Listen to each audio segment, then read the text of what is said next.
শুরুতে রান্নাঘরের ভেতরের দিক থেকে ধোঁয়া উঠতে দেখা যায়। কয়েক সেকেন্ডের মধ্যেই আগুন ছড়িয়ে পড়ে আশপাশে। কর্মচারীরা বের হওয়ার চেষ্টা করলেও দ্রুত ছড়িয়ে পড়া আগুনে অনেকেই ভিতরে আটকে পড়ে যায়। ভারতের পর্যটন রাজ্য গোয়ার একটি নাইট ক্লাবে শনিবার রাত 12টার পর ঘটে এই অগ্নিকাণ্ড।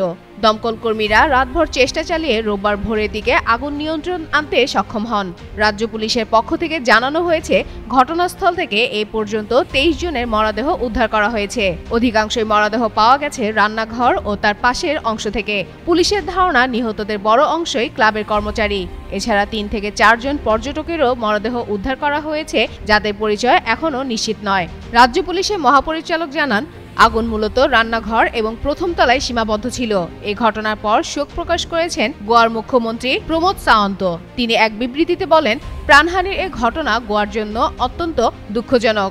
নিহতদের পরিবারকে গভীর সমবেদনা জানান তিনি। পাশাপাশি অগ্নিকাণ্ডের প্রকৃত কারণ খতিয়ে দেখতে তদন্ত শুরু হয়েছে বলে জানিয়েছেন মুখ্যমন্ত্রী।